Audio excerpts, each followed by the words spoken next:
Bismillahirrahmanirrahim, alhamdulillahi rabbil alamin, wassalatu wassalamu ala nabiyyina Muhammad wa ala alihi wa ashabihi wa sallam. Amma ba'd. Sonte inshallah do të flasim për temën e cila është adhurimet apo ibadetet mes pasimit dhe bidatit. Kjo temë është vërtet temë shumë e gjerë. Mirë po njëkohësisht është temë e rëndësishme, edhe që ka pozitë të madhe në fe. Prandaj çdo musliman e ka për detyrë mi kushtuar rëndësi të madhe kësaj feje. Kësaj teme. E se mos jetë kështu, kur adhurimi pra është qëllimi për cilin na ka kriju Allahu subhanahu taala. Pra adhurimi është ibadeti është ajo për cilën Allahu subhanahu taala për shkak se të sot ekziston edhe jeton. Pasi që dim Allahu subhanahu taala ka thonë: "Wa ma khalaqtul jinna wal insa illa liya'budun." Gjendë dhe njerëzit i kanë krijuar vetëm që të më adhurojnë mua. Prandaj për këtë qëllim apo për këtë synim, Allah subhanahu wa taala i ka dërguar gjithë pejgambert. I ka zbritur gjithë librat. Për këtë qëllim është krijuar xheneti dhe xhehenami, edhe njerëz, po krijesat janë ndonë në dy grupe. Po në besimtar që besojnë Allahun subhanahu wa taala apo jo besimtar. Prandaj ibadeti e që është pra kjo qëllim kaq madhështor për cilin janë kriju krejt krijesat, është obligim për çdo njeri që t'i kushtoj rëndësi të madhe adhurimit pra ibadetit të Allah subhanahu taala më shumë se çdo gjë tjetër. Nga se jeta vërtet, jeta reale e njeriut është në adhurimin ndaj Allahut subhanahu taala. Po përderisa ti për këtë gjë je kriju, atëherë jeta e vërtetë e jote është që ti më adhuru Allahun subhanahu taala. Kështu që adhurimit do të mi kushtuar rëndësi më shumë se sa ushqimit, apo pijes, apo rrobave të cilat i vesh. Edhe pse siç e dim shumica e njerëzve, po më shumë i kushtojnë rëndësi këtyre gjërave, po kënaqësive të kësaj bote. Do thonë përgjithësi, po edhe në mesin e muslimanëve kemi të tillë, po ushqimit, pijes, rrobave dhe tjera, do thotë mjetit të udhëtimit apo do thotë banesës ku jeton, i kushtojnë rëndësi më shumë se sa ibadeti, se sa adhurimit. E kjo do të është e kundërta e asaj me cilën na ka dhënë Allahu subhanahu taala. Allahu subhanahu taala në Kur'an në shumë vende na tregon se pra adhurimi është jeta e vërtetë e njeriu që nëse te adhuron Allahu subhanahu taala atëherë del prej jetës së kafshëve. Po nuk je më në nivelin e kafshëve të cilat do thotë qëllimi i tyre është veç me hangër dhe me pi, edhe në fund do thotë vdesin pa kur far qëllimi në jetë.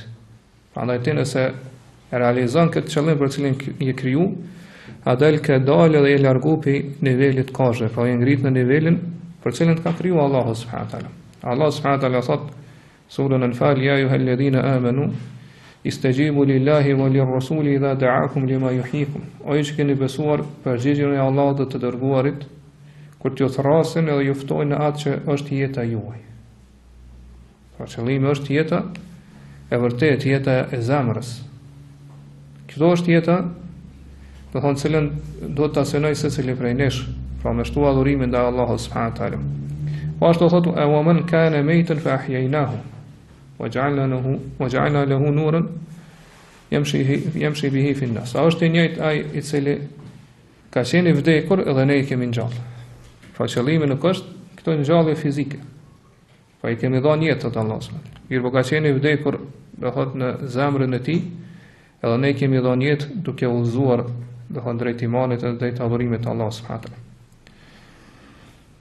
Pra jeta e vërtetë e robit është kur ai i përulet, i nështrohet Allahu subhanahu taala, e adhuron ata edhe i zbaton urdhnat e tij, pra i bindet Allahu subhanahu taala dhe largohet prej gjunave. Kjo është edhe kuptimi i fjalës abd.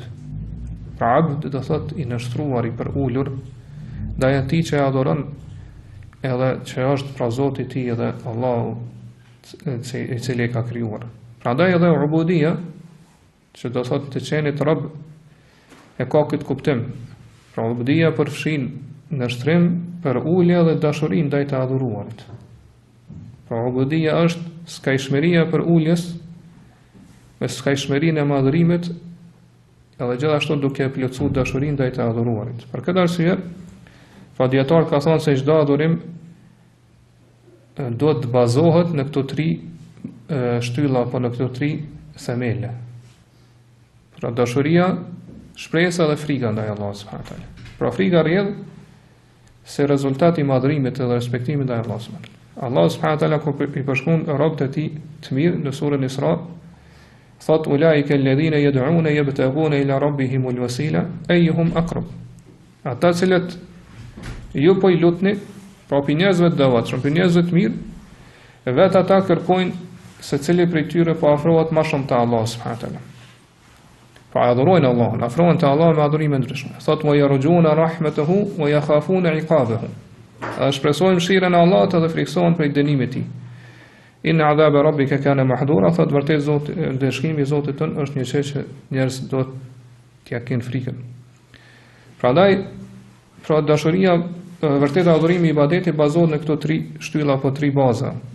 Që robi do të jetë gjatë adhurimit ta ndaj Allahut subhanahu wa taala. Pa me atë adhurim ta kryej për shkak të dashurisë që ka ndaj Allahut subhanahu wa taala. Por njëkohësisht ta shpresoj mëshirën e Allahut subhanahu wa taala dhe ta ketë frikë dënimin e Allahut subhanahu wa taala. Pa mbi këto bazohet e gjithë bindja dhe nështrimi ndaj Allahut subhanahu wa taala.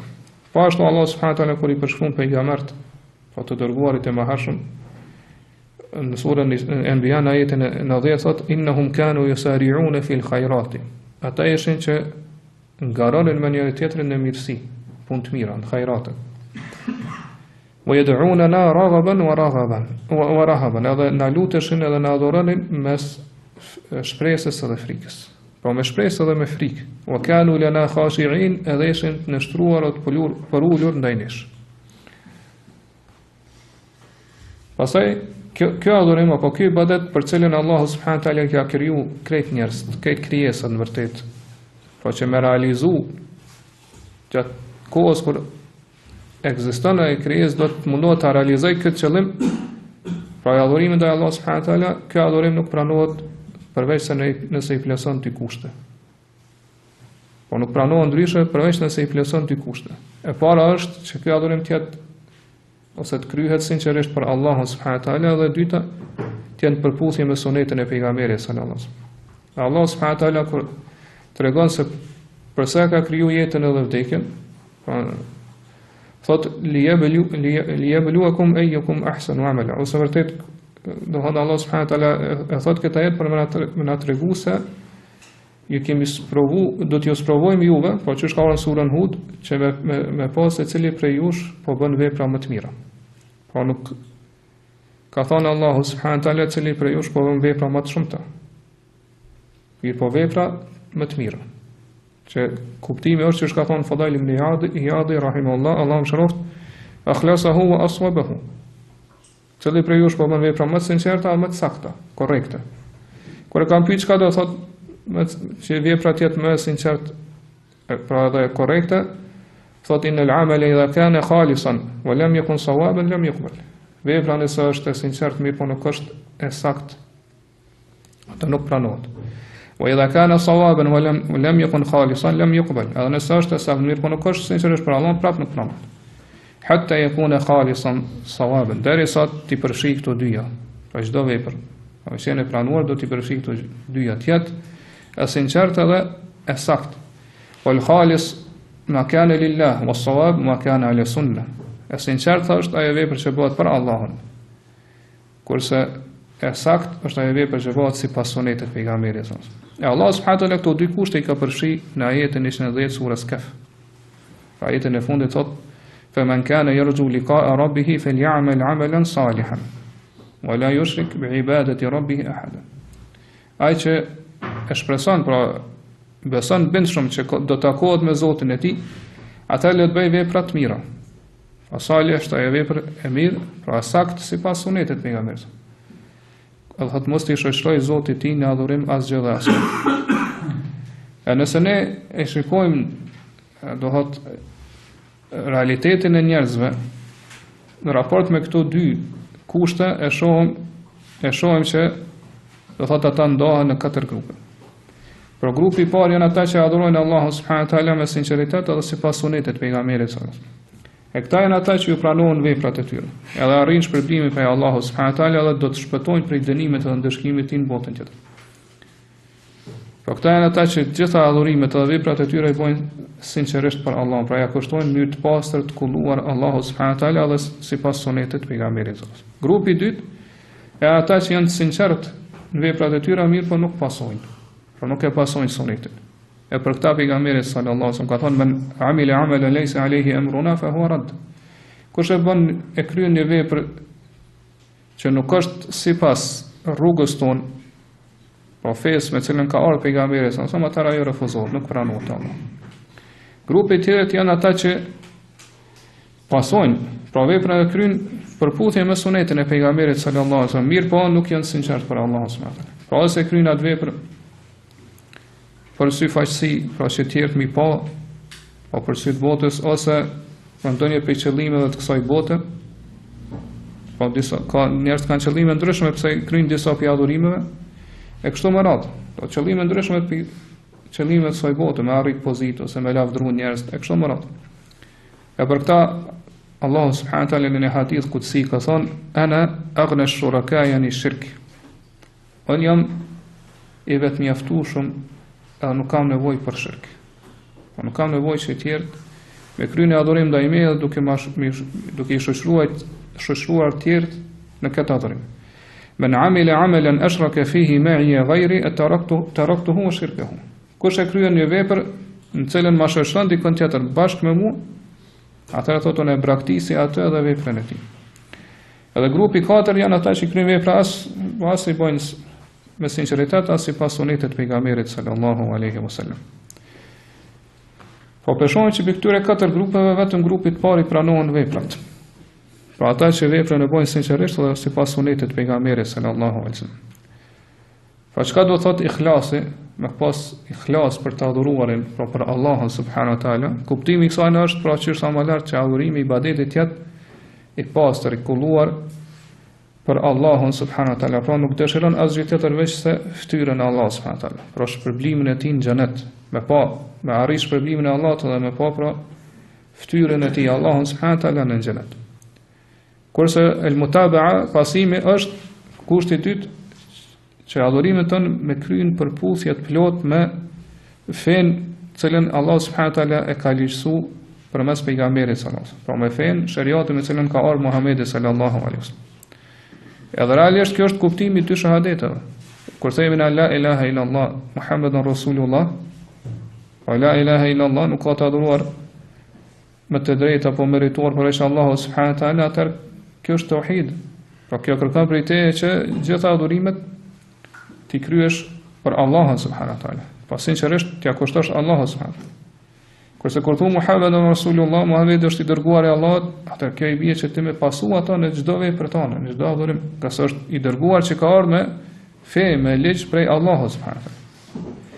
Prandaj Allah në surën Nisa në ajetin 64 thotë: "Wa ma arsalna min rasulin illa liyuta'a bi idhnillah." Çdo të dërguar që e kemi dërgu pa me qëllim që tjerë t'i bindën atina. Për ndryshe, çka është dobia e pejgamberëve dhe të dërguarve? Po çfarë dobia ka që ne mi besu të dërguarit, nëse do thotë ne nuk e pasojmë ato dhe nuk i bindemi? Nëse ne do thotë nuk i zbajtojmë urdhat e tij edhe nuk i ndjekim rrugën e tij. Prandaj, pra kjo adhurim, ibadet për cilën Allah subhanahu wa taala e ka krijuar krijesat dhe ka krijuar secilin prej nesh që të jetë i pranuar te Allah subhanahu wa taala, do t'i plotësoj pra këto dy kushte. Pastaj çfarë është ibadeti? Do të më ditë pa definicionin e ibadetit. Definicioni më i mirë që e ka dhënë për ibadetin është definicioni i Sheikhul Islamit Ibn Taymiyes, Allahu mëshiroft, i cili ka thënë ibadeti është emër për mbledhës për çdo gjë që Allah subhanahu wa taala don edhe është i kënaqur me të. Prej fjalëve dhe veprave të jashtme dhe të brendshme. Për këtë arsye dietar ka thënë që ibadeti në raport me ato elementet apo komponentet e tij, pra nëse i marrim në konsiderat, ndahet në 3 lloje. Pa janë adhurimet e zemrës, adhurimet e gjuhës, adhurimet e gjymtyrëve. Pra zemra jote duhet të jetë e nënshtruar për ulje ndaj Allahut subhanahu wa taala. Po ashtu edhe gjuha jote do të jetë e nështruar edhe për ulur ndaj Allahut subhanahu wa taala. Po gjitha gjymtyrët e tua duhet të jenë të nështruara edhe për ulura, pa ta adhurojnë Allahun subhanahu wa taala. Pra adhurimi kryhet me këto trija, kryhet me gjuhë, kryhet me zemër, edhe me gjymtyr. Dhe njeriu nuk mundet me arrit me realizu adhurimin e tij ndaj Allahut subhanahu wa taala, pra qëllimi për cilën është krijuar përveç se atëherë kur adhuron Allahun subhanahu wa taala me trijat këto. Pra me zemër, me gjuhë edhe me gjymtyr. Për shembull, pe adhurimeve zemrës mundon me përmend shpresën, me pas shpresë. Mëshirën e Allahut subhanahu wa taala. Kjo është adhurim. E kundërta e kësaj me pas frikë Allahut subhanahu wa taala. Edhe kjo është pe adhurimit, me dashur Allahut subhanahu wa taala, që është përmendur më lart. Me kërku ndihmë prej Allahut subhanahu wa taala, me mbështet Allahut, këto janë adhurime. Po këto janë adhurime që vendin e kanë zemër. E sidomos do thotë tevekuli, mbështetja në Allahut subhanahu wa taala është pe adhurimeve të pastërta. Do thotë që kanë të bëjnë me zemrën. Po ashtu edhe gjuha, do thotë ka adhurime që ndërlidhen me të, që është leximi i Kuranit, me urnu për të mirë, me ndalu nga e keqja, me përmenë Allahun, po me thonë subhanallah, alhamdulillah, la ilaha illallah, Allahu akbar. Gjitha këto janë adhurime gjuhës. Po gjithashtu pra edhe gjymtyrë, siç e dim. Njeriu adhuron Allahun me gjymtyrë, pra me namaz, me agjerim, me haxh, edhe me tjera prej adhurimeve. Po gjitha këto çështje ti i kriju, do thotë për me adhuru Allahun me to. Pa e kriju për këtë qëllim, për këtë synim. Pra që ti jesh rob i Allahut subhanahu wa taala, i nështruar adhurus, rob adhurus i Allahut subhanahu wa taala me zemrën tonë, me gjuhën tonë dhe me gjymtyrët e tua. Dërsa sa i përket, do thotë nëse adhurimet i shikojmë nga këndvështrimi apo do thotë nga pozita e tyre, po nga çfarë pozite ka te Allahu subhanahu wa taala, e kështu me radhë, nëse i shikojmë pa adhurimet nga kë këndvështrim, atëherë siç e dimë ato ndahen në farze, obligime edhe mustahabate, adhurimet pëlqyera. Allahu subhanahu wa taala në hadithin kudsi thot: "Ma taqarraba ilayya 'abdi bi shay'in ahabba ilayya mimma aftaradtuhu alayh." Robi nuk afrohet te on me diçka më të dashur për mua se sa me gjërat që ja kam bë obligim atij. "Wa ma yazalu 'abdi yataqarrabu ilayya bin nawafil hatta uhibba." Sot edhe robi vazhdimisht afrohet on përmes veprave vullnetare të pëlqyera derisa ta dua atë. Ta dua atë. Fa idha ahbabtuhu kuntu sam'ahu alladhi yasma'u bihi. Kur unë dua robin tim, thot Allah, atëherë unë do të bëhem dëgjimi i tij me cilën ai dëgjon. Wa basarahu alladhi yubsiru bihi. Edhe shikimi me cilën ai sheh. Wa yaduhu allati yabtashu biha. Edhe dora e tij me cilën ai do thot godet edhe vepron. Wa rijluhu allati yamshi biha, dhe këmba e tij, pra bën këmba e tij me cilën ai ec. Wa in sa'alani la'utiyannahu, nëse kërkon prej meje unë gjithsesi do t'i jap atij. Po do t'i plotësoj dëshirat edhe kërkesat.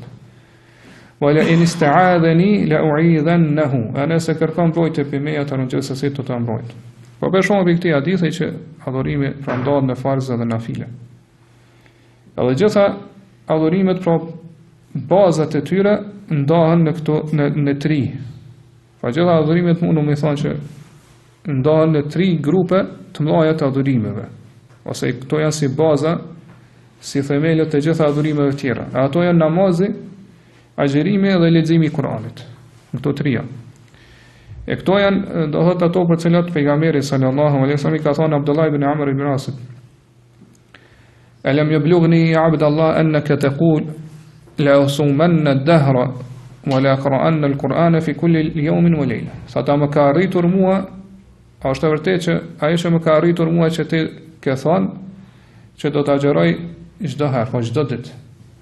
Edhe do ta lexoj Kur'anin po ashtu çdo ditë. Po brenda 24 orëve. Pastaj pejgamberi sallallahu alaihi wasallam ka filluar m'ia shpjeguar dhe m'ia sqaruar se si duhet të jenë adhurimet. Pra që nuk i lejohet besimtarit me agjeru tër kohën.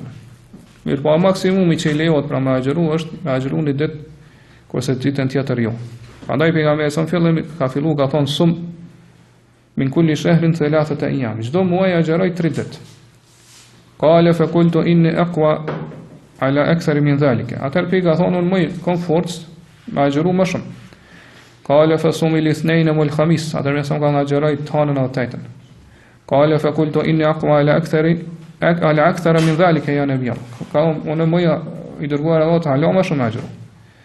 Qala fa sum yawman wa aftir yawman fa innahu a'dalu as-siyam wa huwa siyam Dawud alayhi salam. Ka atar ajëron një ditë, kurse ditën tjetër mos ajëron, qase kjo është thot agjërimi më i drejtë, më i plotë ose më i saktë, thotë edhe kjo është agjërimi i Dawudit alayhis salam. Pastaj sa i përket namazit pa namazit natës e ka urdhëruar pejgamberi sallallahu alaihi wasallam që pa maksimum ose mënyra se më mirë për me fal namaz natës është që me flaj gjysmën e natës, pastaj më ngrit, do thotë me fal 1/3 e natës, edhe me flajt në fund 1/6 e natës. Ka prapi ka thonë kjo është namazi më i mirë i natës cilën e ka krye ose e ka vepru Daudi alayhis salam. Edhe sa i përket leximit të Kuranit, pra e ka urnu që me fillu, do thot me bëhat me brana një muji, pastaj ka arrit deri në 7 ditë, derisa do thot i ka thonë që me lexu Kur'anin brana 3 ditë, jo më shumë. Nga sa ai që lexon më shpejt se sa 3 ditë, thot pejgamberi sa ai nuk e kupton Kur'anin. Pra këto janë, po e shohim këtë hadith pejgamberi që këto janë bazat e gjitha adhurimeve të tjera.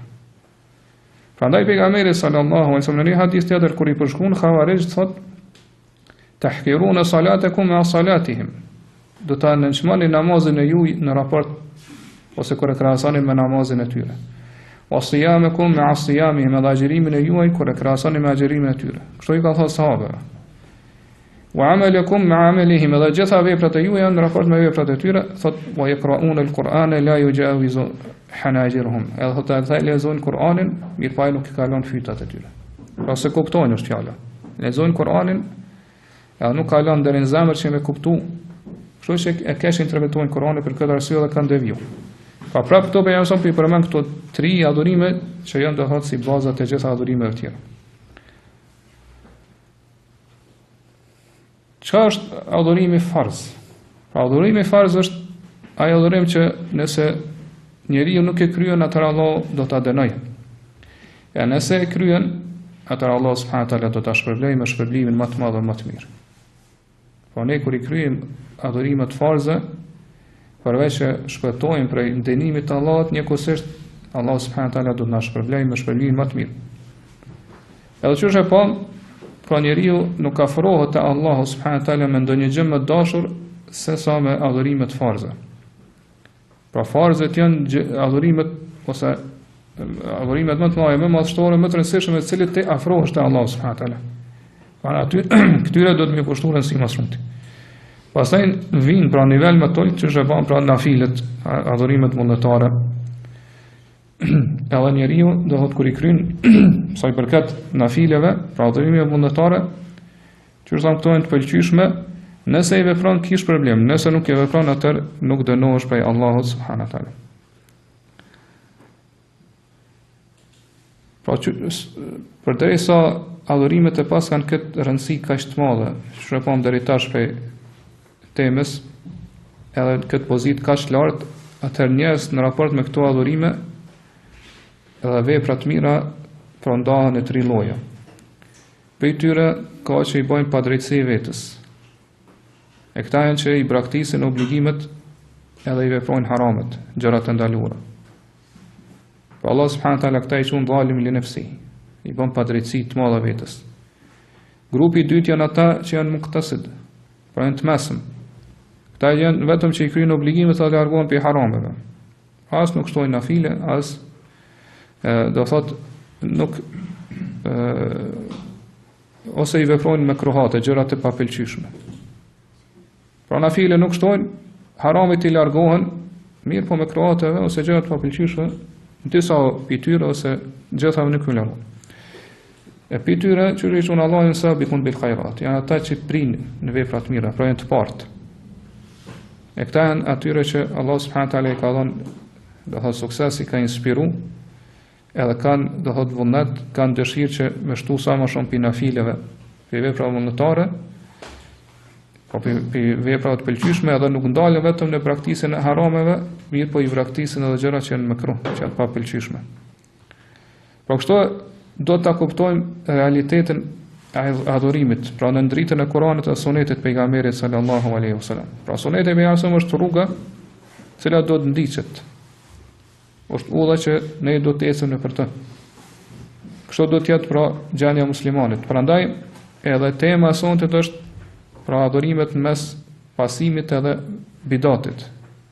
Pra mes pasimit sunetit për asam dhe shpikjes të bidateve. Pra kjo temë e trajton këto që e falëm deri tash. Pra nëse ti shikon realitetin e njerëzve në raport me adhurimet ndaj Allahut subhanahu wa taala, po me adhurimet që afrohen pra mesela afrohen te Allahu subhanahu wa taala, e shohim që ka prej tyre që janë pasues, mirë po ka prej tyre që janë bidatxhi, po që shpikin bidate.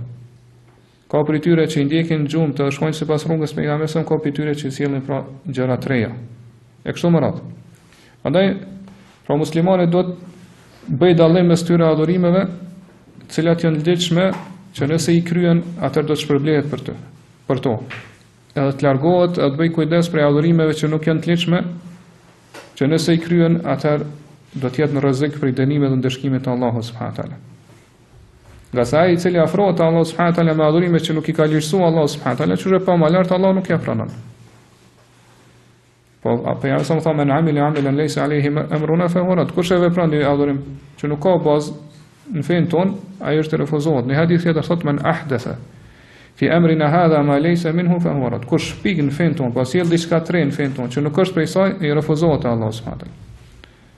Për këtë arsye pra muslimani në raport me adhurimet do të jetë pasues.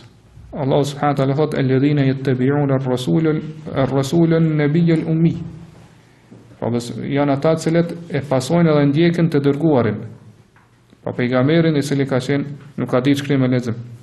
Kështu do të jetë pra gjendja e muslimanit.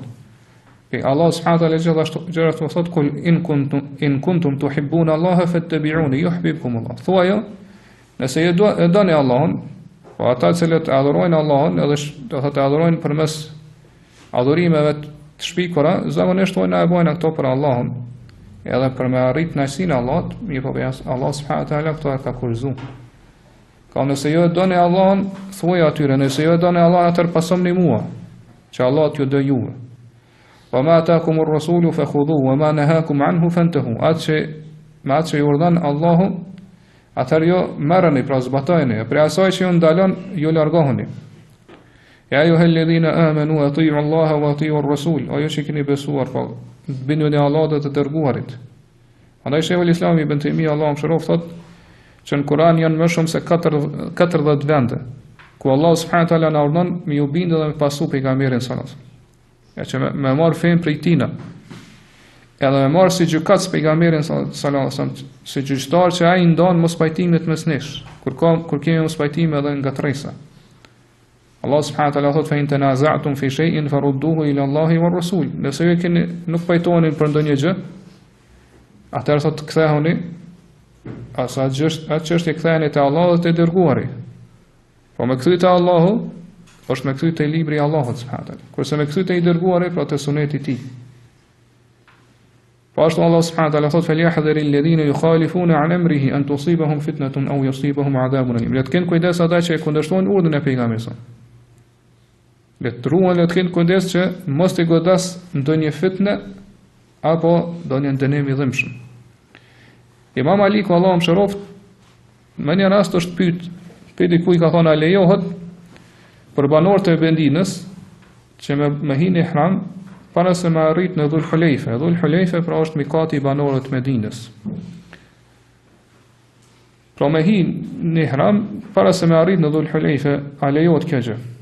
Atëherë Imam Aliku i ka përgjigj përmes këtij ajetit në fund që e lexo. Ka fortuna që këtë person ka me godit fitnja, sprova. Po sprova në fe është fjala. Nga sa thotë Allah ka thonë falyahdhari alladhina yukhalifuna an amrihi an tusibahum fitna. Le të kenë kujdes ata që e kundërshtojnë urdhën e pejgamberit, pra rrugën e tij, sunetin e tij që do të mos të godas ndonjë fitnë, pra do të ketë kujdes për kësaj, do të ruhen. Le të kenë frikë për kësaj, që ka mundësi mi godit fitnë. Atëri ka thonë, çfarë fitnë mundet me godit një person këtill, ku këto janë pyetje veç disa kilometra. Po pak ma para se me mrin Dhul Hulejfe, hen në ihram edhe s'ka të keqen këto. Pra distanca është e shkurtë. Mirë po, si është përgjigj Imam Maliku Allahu mëshiroft, ka thonë wa ayyu fitnatin a'zam min an yaf'ala amran yara fihi annahu afdalu min amri an-nabi sallallahu alaihi wasallam wa hadi an-nabi sallallahu alaihi wasallam. Thotë a ka fitnë më të madhe se sa dikush me vepru një punë, një gjë edhe me mendu që do thotë në atë punë, në atë vepër, në atë adhurim është më i mirë se sa ose urdhni i tij, rruga që lënë ka zgjedhur, ai është më e vlefshme, më mirë se sa rruga pejgamberit sallallahu alaihi wasallam, edhe udhëzimi i tij. Po ka fitnë më të madhe se sa kjo për zemrën edhe imanin e besimtarit. Prandaj prej fjalëve të bukura të mira që transmetohen prej dietarit të madh Sheikh Abdulaziz bin Bazit Allahu mëshiroft, që nëherë dikush e ka pyet a lejohet me vesh një këpucë, edhe pa dina që për sunetet pejgamberit sallallahu alaihi wasallam është ndaluar mes me një këpucë. Po me pas një këpucë të mbathur kurse këmbë tjetër zbasur. Edhe ka thonë a lejohet, do thotë me ecë veç një hap ose dy, me një këpucë, po pak hapa janë, një ose dy. Hadith ka orë me ecë, po kuptohet me ecë shumë, mirë po një hap ose dy a lejohet, atër Sheikh bin Bazi ka thonë nëse ki mundësi, mos me kundërshtu sunetin, mos e kundërshtu qoftë edhe me një hap. Qoftë edhe një hap që nëse don me hell duke pas një këmbë zbathur, mos e kundërshton sunetin e pejgamberit sallallahu alaihi wasallam. Po kështu duhet besimtari ta trajnojë, ta ushtrojë veten e tina që t'i përmbahet sunetit pejgamberit sallallahu alaihi wasallam, mos t'ia hap vetes tina derën e lehtësimit. Po mi pa këto gjëra si të parëndësishme, to janë gjëra të lehta. Pra, do thonë një hap ose dy hap, s'ka problem. Do nuk është shumë, nuk e kundërshtoj shumë sunetin e pejgamberit, ose më thon kjo është sunet e pëlqyeshme, sprish punën ose me vepru. E kështu me radhë. Mirë, po gjithmonë besimtari duhet mundohet përpiqet që me trajnu, me ushtru veten e tina që mi përmbajt udhëzimit pejgamberit sallallahu alaihi wasallam. Kështu ka qenë sahabët. Abdullah ibn Mesudi radhiyallahu anhu ka thënë: "Ittabi'u wa la tabtadi'u faqad kufitum." Ndishni edhe mos shpikni, se jeni mjaftuar. Po ju mjafton juve dispozitat edhe ligjet me cilat ka ardhur, ndeshni ato, jo mjafton, s'keni nevojë me shpik gjëra të reja. Po ashtu ka thonë inna naqtadi wa la nabtadi. Ne jemi që pasojmë, e nuk sjellim gjëra të reja. Wa nattabi' wa la nabtadi. Ne jemi prapë që ndjekim sunetin e pejgamberit sallallahu alaihi wasallam dhe nuk shpikim bidate, risin fe. Wa lan nadilla ma tamassakna bil athar. Edhe kur nuk do ta humbim rrugën e drejtë, kur nuk do të shmangemi për rrugën e drejtë për gjuhën e pejgamberit sa në rrugës tina. Kjo ka qenë pra gjendja sahabëve dhe për këtë arsye ata kanë arritë këtë mirësi kaq të madhe, pra që ata e kanë pasu pejgamberin sa me të vërtetë, ka qenë sinqert dhe të vërtetë pasimin e tij. Nuk ja kanë hap vetes dyrët e lehtësimit. Pra që me gjyku për gjëra me mendjen e tyre, po mendjen e mangët që e ka njeriu. Po mos me kundërshtu urdhën e pejgamberit sa për shkak se mendja tina nuk e pranon. Apo do thotë se ai ka shije ndryshme. Apo do thotë mi bazu veprat e tij, do thotë ato gjëra që i vepron për mbi hamendësime dhe opinionet e tij. Mirë po, sahabët gjithmonë e kanë detyruar veten e tyre që mi u përmbajt rrugës edhe udhëzimit të pejgamberit sallallahu alaihi wasallam. Ne e dimë pra gjithë ngjarjen që ka ndodhur në fund kohës të sahabëve, të cilën e transmeton Adhurimiu në sunenin e tij është transmetim i saktë. Që disa prej njerëzve, thoni grupi njerëzve ju të vumë në një xhami, edhe ju ndonë grupe ndryshme. Edhe do thonë në secilin prej atyre grupeve në kryet secili grup ka qëndruar një njeri në këmbë, pra para tyre, edhe do thotë ata para vetes kanë pos guralec. Edhe ai që ka qëndruar në këmbë i ka thonë thoni 100 herë subhanallah. Ata kanë fillu mi numru pra 100 herë subhanallah me këta guralec që i kanë pos para vetes. Po 100 herë subhanallah, subhanallah, deri në fund. Pastaj ka thonë Allahu akbar 100 herë. Edhe kanë fillu me tekbir, po Allahu akbar, derisa i kanë numruar 100 herë. Kështu kanë vepruar edhe me tehlil, pra me la ilaha illallah. Po ashtu me tahmid, me fjalën elhamdulillah, kështu me radhë. Nëse dikush i kesh pa ta njerëz, sidomos do thotë këta muslimanët e kohës tonë, dikush prej tyre nëse i kish bën këtë gjendje, atër, pra dikush që nuk ka dije edhe dituri rreth sunetit pejgamberit sa pra udhëzimit i rrugës drejt se lën ka qenë pejgamberi sa atër do të mendonte që këta nuk e bën vetë për të mirë. Po thjesht po përmendën Allahun, po e lavdrojnë Allahun, po e madhrojnë e kështu me radhë. Pra ju të bunë xhami, edhe po e përmendën Allahun me fjalë më dashura të Allahut, subhanallahu, alhamdulillah, Allahu akbar, la ilaha illallah, kështu me radhë. Mirë po kur ju ka transmetuar kjo Ibn Mesudit radiallahu anhu, pa që ka transmetuar ka qenë Abu Musa al-Ash'ari radiallahu anhu, i ka thonë Abdullah ibn Mesudit, e çfarë ju thotë kur i pen këtë gjendje? Ai është përgjigj, ka thonë, si u thash asgjë nga se prita mendimin tonë.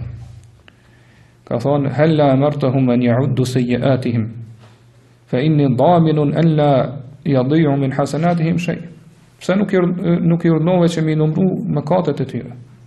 Ka thonë, i garantoj ata që sevapet pra veprat e mira nuk do t'ju humbin te Allahu subhanahu wa taala.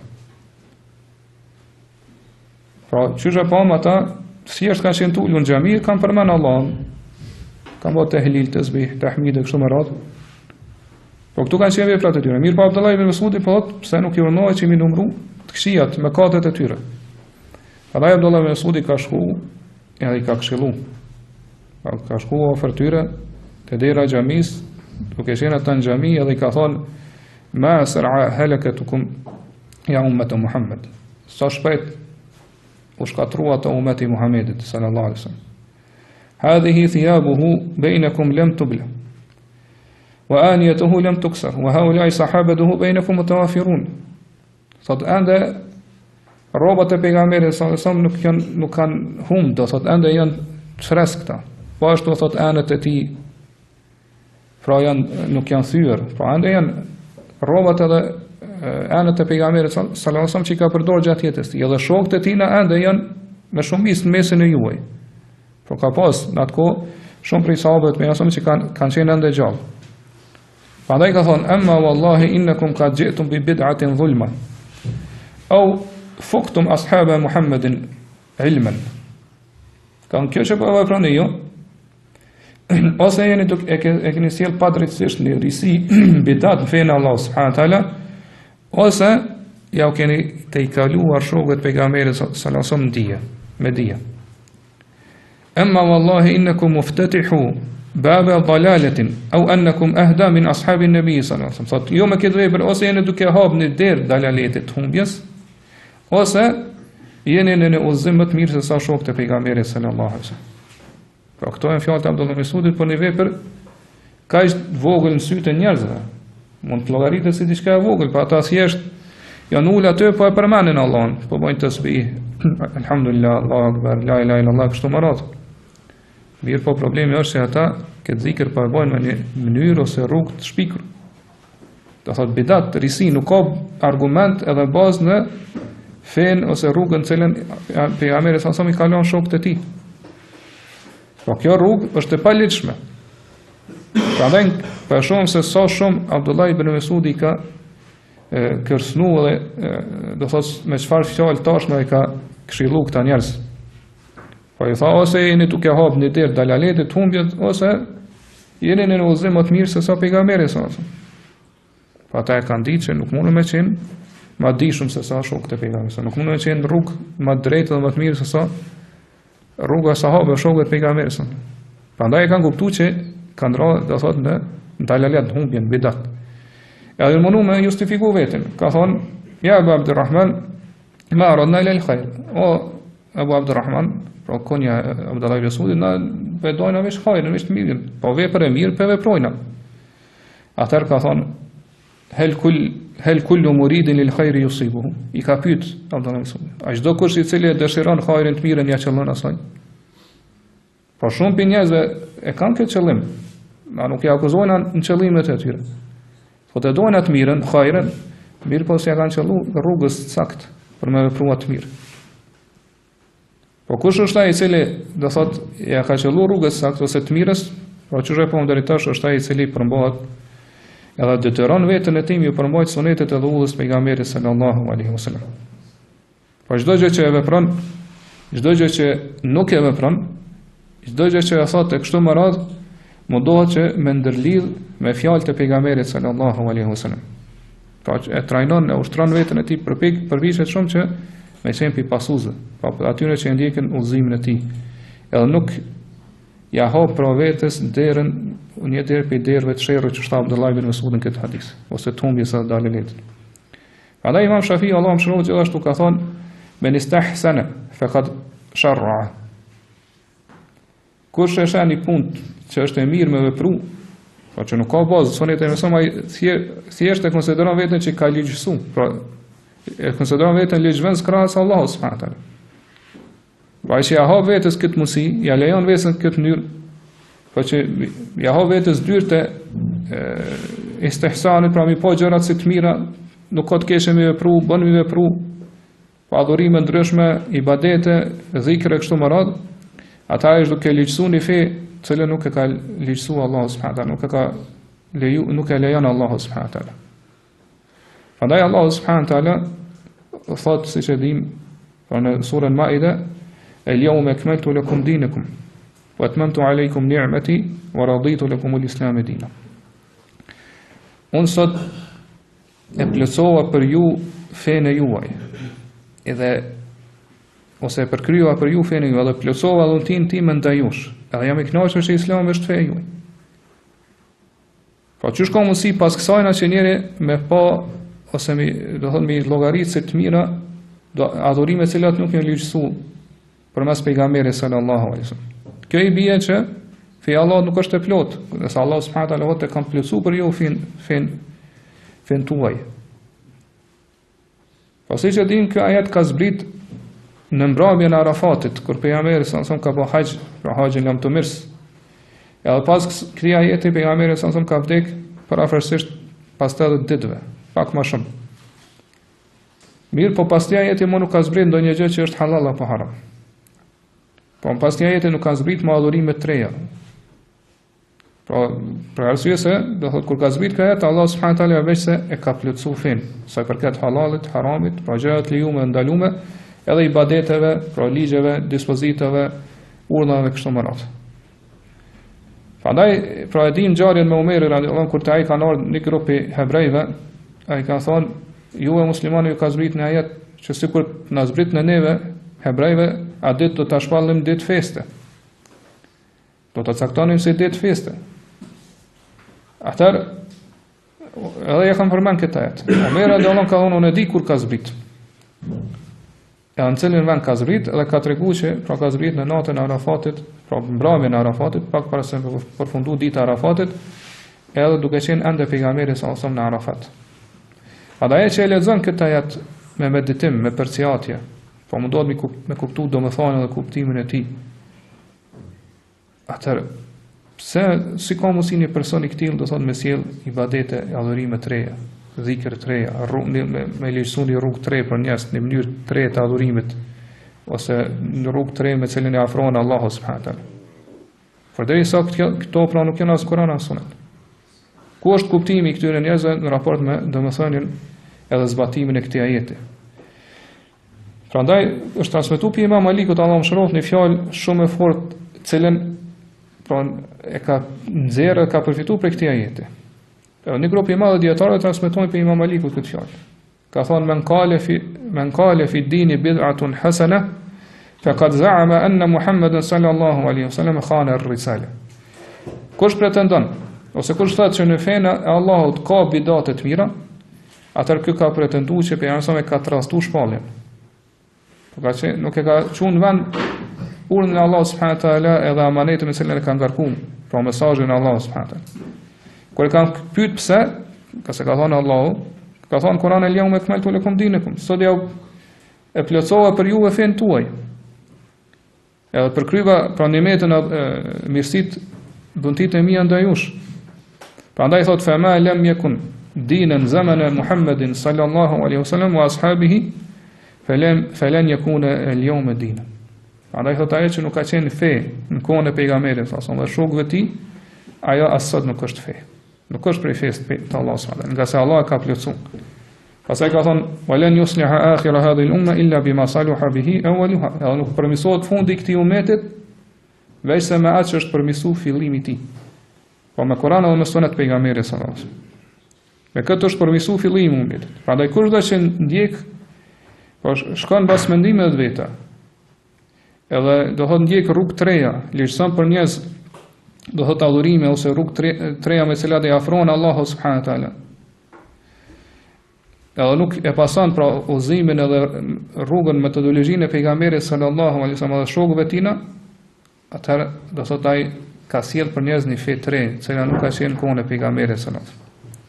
Allahu subhanahu wa taala kur flet për sahabët thot kuntum khayra ummatin ukhrijat lin-nas. Jo jeni ummeti më i mirë i cili ka dalë për njerëz. Ka ekzistuar mesin e njerëzimit.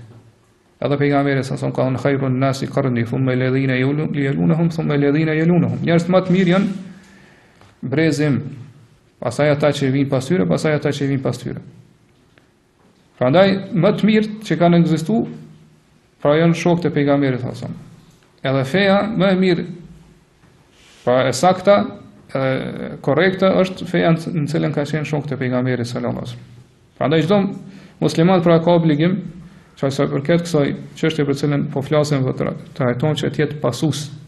Po ta ndjek Kur'anin dhe Sunetin sipas rrugës së cilën ka qenë shokët e pejgamberit sallallahu alaihi wasallam. Mos jetë prej atyre që shpikin bidate, që sjellin gjëra të reja në fe.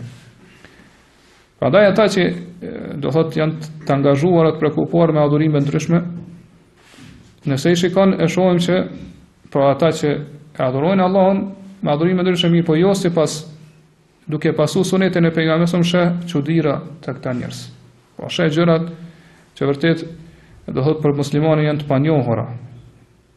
Sidomos për shkakun kur të lexon për librat e tyre ose veprat që i kryejnë për dhikrave ndryshme kështu me radhë, është që vërtet ato janë do thotë gjëra që Allah subhanahu taala nuk ka zbrit argumente edhe prova për to. Po as në Kur'an as sunet pejgamberit sallallahu alaihi wasallam.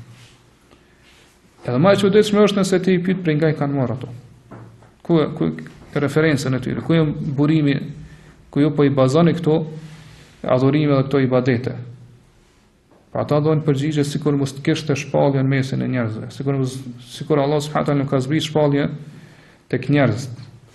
Pa adhurojnë Allahun subhanahu taala sikur mos të kishte libër që Allah subhanahu taala ka zbrit te njerëzit, ai ka urnuar me u kthy edhe me referu këtij libri. Sikur mos të kishte sunet që Allah subhanahu taala na ka urnuar me u kthy edhe me marr se gjykas mesin ton.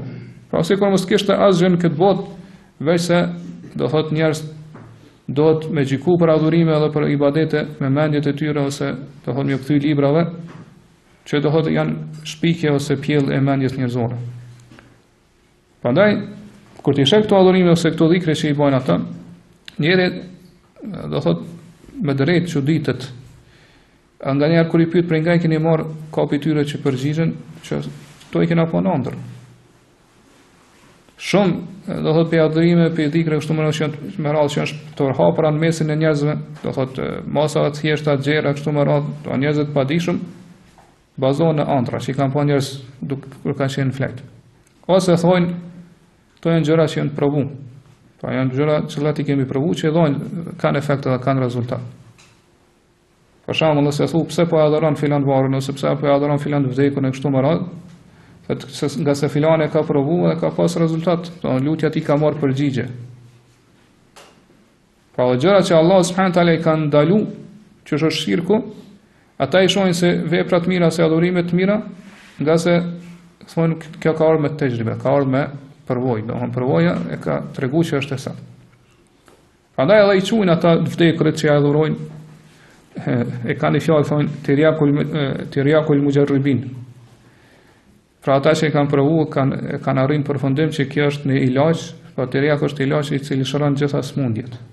Pra adhurimi ty do thotë të çliron ose të largon gjitha gjërat ose brengat, të cilat kanë kapluar. Pra baza ku ata bazon është përvoja. Po ai është gjikac për ta. Po shijet e tyre të prishura kështu më radh. Edhe kështu do thotë gjën, do thotë edhe burime ose referenca ndryshme ku ata do thotë i bazojnë edhe i ndërtojnë adhurimet edhe dhikret me cilat i afrohen Allahu subhanahu taala. Edhe kuptoj do thonë këtë ders pse sa përmendon në fillim, por është ders që na ka mëjë shehu i njohur, do thonë Sheikh Abdurrazak Allahu ruaj. Ja thotë një herë më kujtohet e kam lexuar një libër, thotë ai më çudit shumë se çfarë kam gjetë në atë libër. Sa që me herë ka marrë në përfundim se si ka mundësi njerëz do më ju besu këtyre gjërave. Ka pas fjalë të paqarta, do të shprehje të llojit sihrit, magjisë, ta malive që i bojnë, do fjalë ose shprehje dopta, do të pa kuptimta. Gjithashtu ka pas gjëra të shirkut, kërkim ndihme përmes tjerëve përveç Allahut subhanahu wa taala. Kështu që ata kam lezu, e kam shletu deri në fund, edhe jam çudit se si njerëz e pranojnë këtë libër edhe e kënaqur që me marr këto si referencë ose si burim të adhurimit. Mirë po kur arrita në fund të librit, e parë që autori kishte shkruar në fjali dhe kishte thënë që kur e kam përfundu shkrimin e këtij leximit, e këtij libri, thotë kam qenë me dyshje a me botu edhe me shpërndon mesin e njerëzve apo jo. Kështu që thotë më ardh pejgamberi sa në ndër, e më tha pse po ki me dyshje, pse po heziton. Ky libër është shumë i dobishëm, botoj edhe shpërndajë në mesin e njerëzve. Ka është libër madhështor, nuk bën me lanë pa e botu dhe me shpërnda në mesin e njerëzve. Pastaj më ardh edhe Abu Bekri, pas Abu Bekrit më ardh edhe Umeri, kështu që e parë se patjetër isha i detyruar që me botu librin edhe me shpërnda në mesin e njerëzve. Prandaj njerëzit janë të padijshëm kur i lexojnë këto gjëra, kur këto gjëra të kota, atëherë mashtrohen edhe pranojnë, edhe kështu do thotë shpërndahet e kota në mesin e tyre. E nga njerë thotë e sheh që njerëz do të botojnë libra të lloji, do thotë me këto gjërat bidate, shirkiate e kështu me radhë, edhe i bajnë ngjajshëm me mushafin. Po kopertinat i zbukurojnë ose i bajnë sikurse kopertinat e Kuranit. Pra që janë prej lkurës edhe me ato zbukurimet. Kështu që nëse njëri shikon, thotë mendon që është sikurse mushafi, mirë po thjesht aty thotë ka dhikre të kota, do thonë të pa baza. E thotë ata e bojnë qëllimisht këto që njerëz do thotë kur e shohin këtë libër, ai me arrit një lloj pozitën në zemrat e tyre. Po i ngjajshëm me Kuranin, po pamja e tij, e kështu me radhë pra thotë që këti përdorin këto mënyra që me përhap bidatin e me përhap të kotën në mesin e njerëzve. Tash thotë edhe kohët fundit përmes tyre smartphone-ave pra ose rrjeteve sociale kështu me radhë, e shethet shpesh kohë pas kohë vijnë dhikre ndryshme, po që kanë kuptim të kotë, pra që janë ose kanë shirk, ose kanë kuptim të kotë, ose janë të bazuara me një hadith të trilluar, të shpifur, ose do thotë janë thjesht doa që është tha më lart që ata thonë janë të bazuara në përvojën e njerëzve. Edhe kur e shpërndajnë ato, në fund thonë shpërndaje që të shpërblehesh. Do thotë kështu shpërndajnë mesin e njerëzve ose do thotë masave të thjeshta dhe gjëra në këtë mënyrë, ka bidatën edhe gjërat të shpikura, edhe ata duke mos e ditur mendojnë që është do thotë një hadith i saktë ose një dua që ka bazë në fenë Allahu subhanahu taala, edhe e shpërndajnë edhe kështu përhapet e keqja, përhapen rrugë të këqija edhe do thotë bidatën në mesin e njerëzve. Pra, përfundimisht themi se muslimani sa i përket kësaj teme kaq të rëndësishme, kaq madhështore, dohet që ta detyrojë dhe ta obligojë në veten e tij që më përmbaj sunetet e Lulzimit të pejgamberit sa. Pa vazhdimisht besimtari ka për detyrë që të përpiqet shumë ta mësoj sunetin e pejgamberit sa. Edhe mos të mashtrohet me thonë ku mësuan një herë, edhe s'ka nevojë më përsërit. Po këto gjëra besoj që për shumicën e juve kanë qenë të njohura që ai thanë këtë temë. Po e keni mësuar ndoshta para shumë vite. Mirë po, është e nevojshme që të përsëritën kohë mas kohë. Po t'ja përsëritim njërin tjetrin, ta këshillojmë njërin tjetrin me këto gjëra, nga se do thotë dia harrohet, po edhe kapja mas sunetit pejgamberit sa fillon duke u dobësu. Po do të më mësoj sunetin e pejgamberit sa më ju kthy librave të sakta, të cilat përmendin do thotë hadithet e pejgamberit sa më na mësojnë sunetin e tij, do thotë në mënyrë të saktë. Nga sa vetë pejgamberi sa ka thënë sallu kema ra'aytumuni salli. Faluni ashtu siç më keni parë duke falur. Pra na për shembull, ndoshta fillim e kemi mësuar sunetin me son namaz mirë po kohë mas kohë ose pas një kohë kemi filluar milan disa prej suneteve. E kjo është për shkak se nuk ja kujtojnë anën tjetër ose nuk i përsëritim ato hadithe, ato sunete që kemi mësuar më herët. Po ashtu për haxh ka thënë te khudhu anni manasikakum. Merrni prej meje ritet e haxhit. Qëra pa në përgjithësi për adhurime, për nësëm ka thonë, men amili amelen lejse alejhe emruna fahurat. Kush e bën një vepër, cila nuk është të bazuar në fenë tonë, refuzohet. Pra muslimani e ka për obligim për detyrë që mu mundu shumë Pra të ketë kujdes të madh që gjitha veprat e tij të jenë sipas sunetit pejgamberit sa, pra sipas metodologjisë tij. Ka se kjo do thotë na përfshin neve, jo vetëm në adhurime, mirë po edhe metodën ose metodologjinë cilën ne e zgjedhim për mi kry veprat tona ose për me adhuru Allahun subhanahu wa taala. Po të jemi sipas rrugës drejt pejgamberit sallallahu alaihi wasallam. Edhe ne e dim që vetë pejgamberi sallallahu alaihi wasallam ka folë rreth saj në shpesh. Edhe ju ka folë njerëzve cilët nuk kanë shpikën fejnë Allah subhanahu wa taala. Edhe ju ka folë njerëzve që në kohën e tyre nuk ka pas bidate. Po shokët pejgamberi sallallahu alaihi wasallam. Sa herë që ka marrë fjalën pejgamberi sallallahu alaihi wasallam ka përsërit këtë gjë. Për më tregu rëndësinë e saj edhe rrezikun e të kundërt të saj. Po në çdo gjumë ose çdo fjalë pejgamberi sallallahu alaihi wasallam ka thonë amma ba'd fa inna asdaqa al-hadithi kalamullah. Fjalët më të sakta, më të vërtetat janë fjalët e Allahut. Wa khairul hadi Muhammedin sallallahu alaihi wasallam. Udhëzimi më i mirë është udhëzimi i pejgamberit. Pastaj çka ka thonë? Wa sharrul umuri muhdathatuha. Kurse gjërat më të këqija janë gjërat e risit në fe, gjërat e shpikura. Wa kullu bid'atin dalale, edhe çdo bidat që në humbje. Pra qysh e thonë pejgamberi sa vazhdimisht e ka përsërit kjo. Çdo xhumo ose në fjalimet e tij. Pra qysh ka në hadithin tjetër thotë kana idha khataba an-nas ala صوته واحمر وجهه كأنه منذر جيش يقول صبحكم ومساكم. Pejgamberi sa thon kur I ka marrë hutbën njerëzve ka ngrit zalën.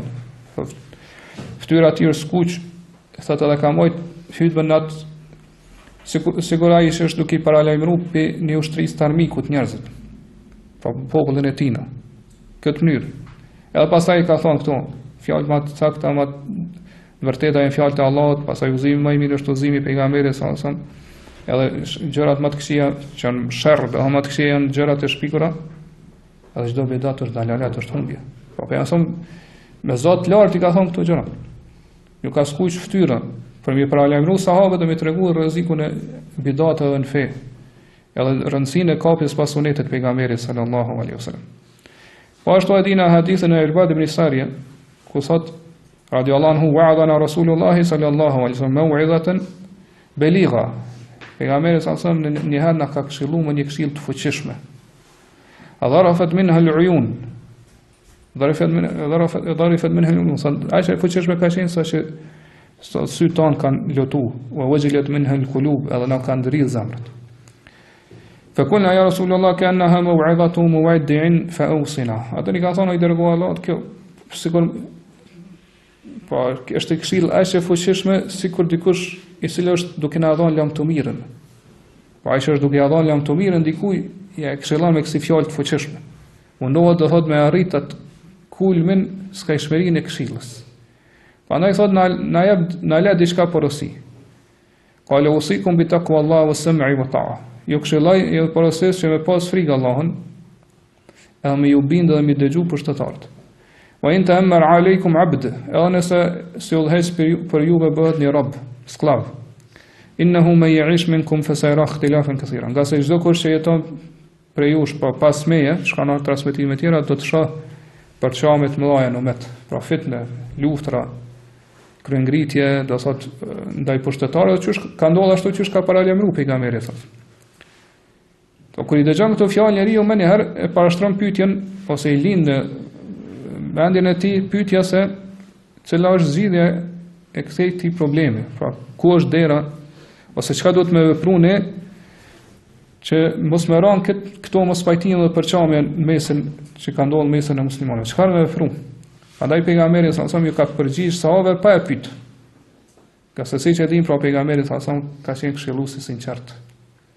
Edhe do thotë e ka dhënë këshillën e tij në mënyrën më të mirë dhe më të bukur, pa me sinqeritetin më të madh dhe më të plotë. Ka thonë fa aleikum bi sunnati. Kjo është zgjidhja. Kjo është dera që ju do ta ndiqni kur ndodhin këto raste. Ata thonë kur ndodh këto mos pajtime kapnu për sunetin tim.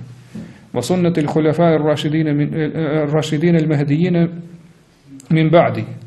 Edhe sunetet halifeve që janë drejtë dhe udhëzues, që vijnë pas meje, tamassaku biha wa 'addu 'alayha bin nawajid. Kapnu për këtë sunet, kapnu edhe do thotë kam në aq fort sikur jeni kapur me dhëmball të juaj.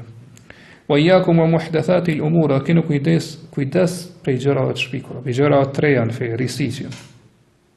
Fa inna kulla muhdathatin bid'ah, nga se çdo risi është bidat.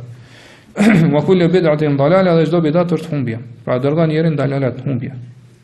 Pra kështu po e shohim që pejgamberi sallallahu alaihi wasallam këto po na jep zgjidhjen në dy gjëra. Ju përmbajt sunetit edhe mu largu prej bidateve.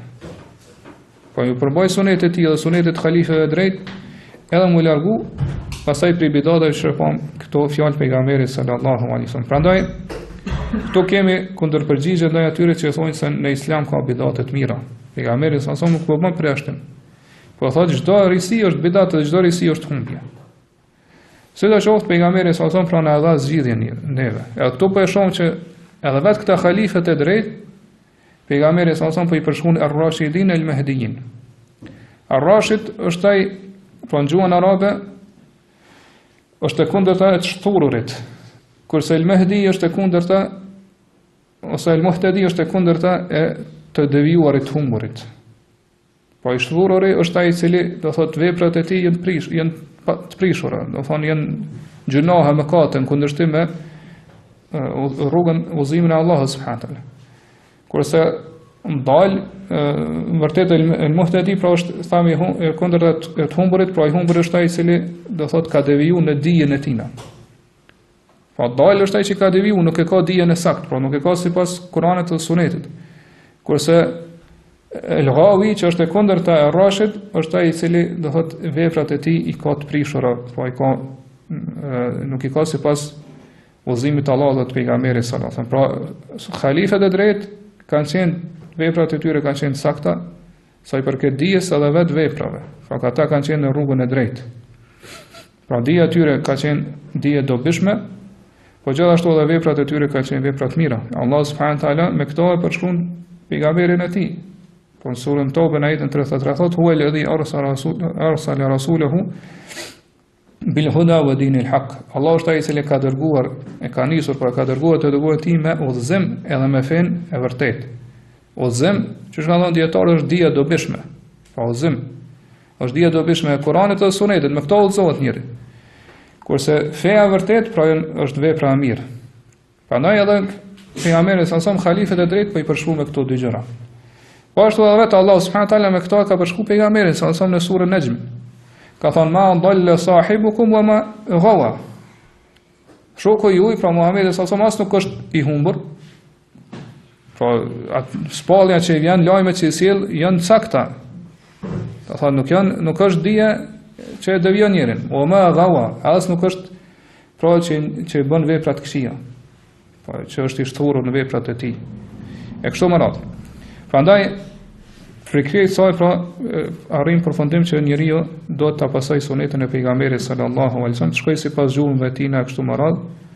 Nga se Allah subhanahu taala do thotë në një ajet tjetër në surën Ahzab ka thonë laqad kana lakum fi rasulillahi uswatun hasana. Ju në të dërguarin e Allahut keni shembullin, modelin më të mirë. Po besimtari nuk ka shembull më të mirë se sa shembullin ose modelin e pejgamberit sallallahu alaihi wasallam. Liman kana yarju Allah wal yawm al akhir wa dhakara Allah katira. Kush do që shpreson takimin me Allah dhe ditën e fundit, po beson në këto dyja, atëherë si model shembull ti ta ketë pejgamberin sallallahu alaihi wasallam, pra sunetin e tij.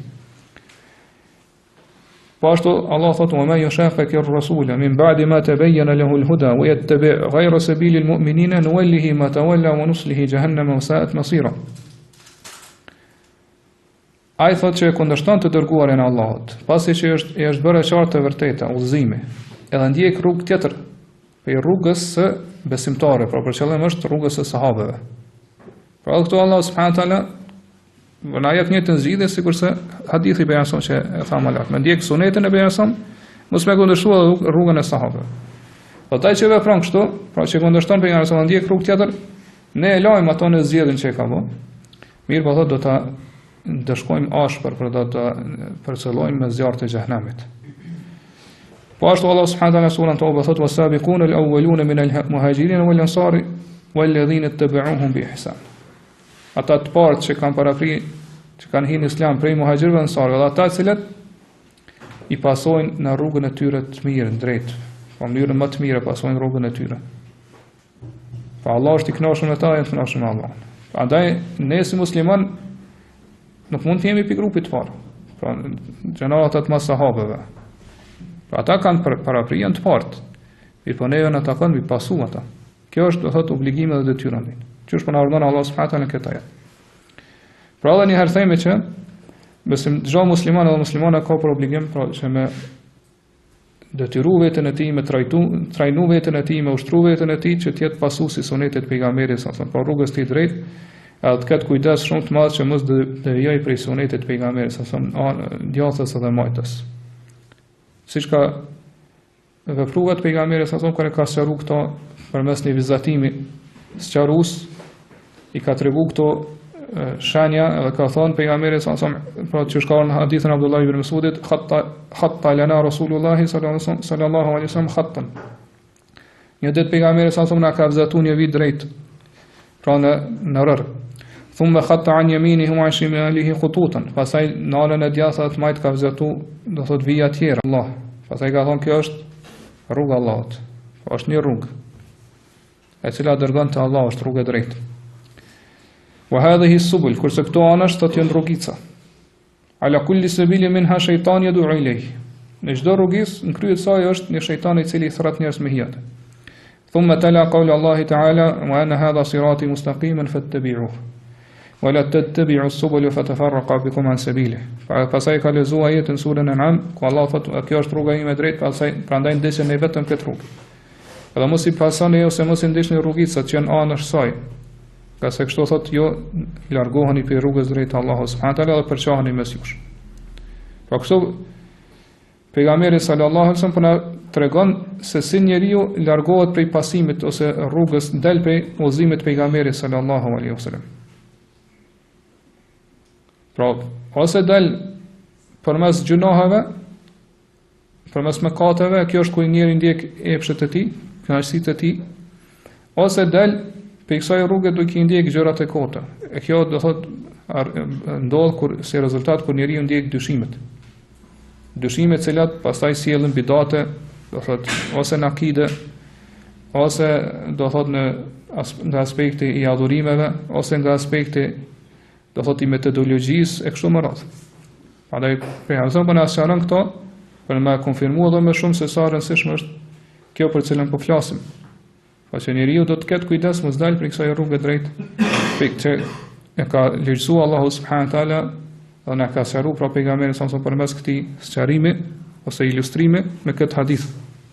Po ashtu ka ardhur një hadith tjetër, një sqarim tjetër për pejgamberin sallallahu alaihi wasallam, e cili transmetohet nga Imam Ahmedi, ku pejgamberi sallallahu alaihi wasallam ka thënë: "Daraballahu mathalan siratan mustaqiman." Allahu ka sjellë një shembull për rrugën e drejtë. Wa ala janbay sirat suran. Sot rruga drejt që dërgon te Allah në dy anët e saj ka dy mure. Fiha abwabun mufattaha. Në këto mure ka dyert hapura. Wa ala al-abwabi suturun murkha. Kurse këto dyert thot janë të mbyllura me perde. Wa ala babi sirat da'in yaqulu ayyuha an-nas udkhulu as-sirata jami'an wa la tatafarraju. Wala tatafarraju. Thot në të dera ose në fillim të kësaj rruge, sot është një therrë i cili u thot njerëzve hyni në këtë rrugë, pra rrugën e drejtë të Allahut, gjithë ju edhe mos u largoni prej saj, pra mos devijoni prej saj. Wa da'in yad'u min jawfi as-sirat. Thot është edhe një therrë që thret prej mes rrugës atje. Fa idha arada yaftahu shay'an min tilka al-abwab qala wayhak la taftahu. Pra ne thot kur njëri dëshiron me hap njërin prej këtyre dyrëve, ai thirr si përmend në rrugës se thot mirë për ty mos e hap. Fa innaka in taftahu talijhu. Gjasë nëse ti e hap, pa je kurrështar e hap atë hyn atë edhe devion. Wada'i pasaj thot wasirat al-islam. Kjo rruga drejt është Islami. Wasuran hududullahi ta'ala. Kurse këto dy muret janë kufi që i ka vendosur Allahu. Wal abwab al-mufattaha maharimullahi ta'ala. Kurse këto dyert e hapura janë gjërat që i ka ndaluar Allahu subhanahu wa taala. Po këto po e shohim se Pejgamberi sa son po e përshkruan që veprimi i gjunaheve, veprimi i gjëra ndaluara është shumë e lehtë.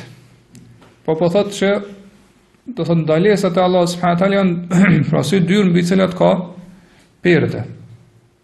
Po njeriu me hini der ku ka perde nuk ka nevojë shumë lodh. Po nuk është sigurisht se ato dyrt që janë mbyllura me çelës me dry, që do të më çel, pastaj do thotë më hap me forcë e kështu me radhë. Po njeriu mund të më himë në derë që ka perde, do thotë pa ndje fare atë perde, do të largon me dorën e tij ose me krahun e tij. Kështu janë pra dhe dyrt e haramit. Njeriu me hyrë për dyrt e haramit është shumë e lehtë për ta, nuk i marr shumë kohë, nuk do të më dhon shumë mund. Mirë, do thotë ka mundësi që pa për një çast me deviju edhe më largu për rrugës drejt. Me hin këto dyrë edhe me deviju me lajthit për rrugës drejt. Prandaj, çu që kemi marrë më herët pejgamberi sa dal për shtëpisë tij u lutë, ka thonë, Allah kërkoj mbrojtje të tij që të mos devijoj as mos më devijojnë tjerët. As mos bëj gabime, pa qëllim, as tjerët mos më detyrojnë me bëj gabime. Mos të bëj padrejtësi vetes me gjuna, as tjerët mos bëjnë padrejtësi ndaj meje. Edhe mos bëj pra vepra të ignorantëve, e as tjerët mos bëjnë vepra të ignorantëve në raport me mua. Po besimtari do të ketë kujdes dhe të ruhet shumë për këtyre dyre, po për këtyre rrugëve, cilat e nxjerrin nga pasimi i rrugës drejt. Po pejgamberi sa pasaj thot: "Wa dhalika da'i ala ra's as-sirat kitabullah azza." Këthirse që është në fillim të rrugës është libri i Allahut. "Wa da'i fawqa as-sirat wa'idhullahi fi qalbi kulli muslim." Kurse ai thirrse që është prej brenda rrugës është ai këshilluesi, qortuesi që Allah ka vendosur në zemrën e çdo besimtari. Kjo është një prej dhuntive nimeteve që Allah subhanahu wa taala na ka dhënë neve si besimtarë, si musliman. Prandaj procesi i për neve ndjen që kur dëshiron me bani mëkat në gjuna, do thotë me shku ka në gjuna kështu më radhë gjëra haram, është që në zemrën e tij është sikur dikush po e qorton, po e ndalon, po e tërheq që mos me vepru ato. Po në zemrën e tij nuk gjen pranim për atë gjuna. Pra nuk hapet krahërori i tij, nuk e pranon. Fillon me ndje dhimbje, do thotë pse po anohet ose po tërheqet drejt atij gjuna, drejt atij mëkati. Pra sheh që edhe nëse vepron thotë nuk si më kanë i qetë ose do thonë zemra shpirti jam se ka pranuar ato. Kjo është ai qortuesi ose këshilluesi që Allah ka vendosur në zemrën e çdo muslimani. Mirë, po do të më pas kujdes që nëse njeriu vazhdon me bëj gjunahe, vazhdon me bëj harame, me hyj pra në për këto dyrë, pra ndjek këtë rrugë, atëherë që kjo ndjesi dobësohet. Pra që kjo këshilluesi edhe qortuesi që i kemi brenda, pastaj dobësohet shumë. E ka mundësi do thotë njeriu që mi vepru këto gjunahe, mos me ndjekit qortimin ose këshillimin për këtij këshilluesi që Allah ka vendosur në zemrën e çdo muslimani. Po vjen koha kur më nuk e ndjen fare. Prandaj çush kanë thonë pra arabët, wa ma li jurhin bi mayyitin ilamu. Pra plagosja ose lëndimi i të vdekurit nuk e shkaton dhimbje atij. Prandaj nëse zemra jote vdes për këtyre gjunaheve duke vepru, duke hyrë në to, duke u zhyt në to, atëherë më nuk e ndjen këtë qortim ose këshill për këtina këshilltari që Allah ka vendosur në zemrën tonë. Po ashtu po ka një fjalë tjetër që e përmendën dietarët që thonë kathratul ihsas. Kathratul imsas tufqidul ihsas. Kur njeriu shton prekjen e një gjëje, atëherë humb ndjesin.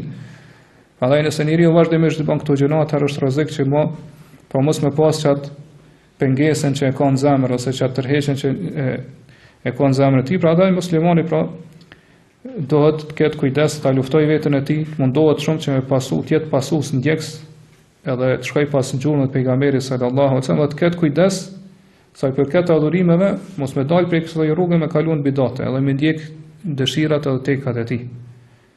Ndërsa sa i përket do thotë raporteve dhe marrëdhënieve, pra të ketë kujdes që mos bëj gjuna dhe mos bëj mëkate.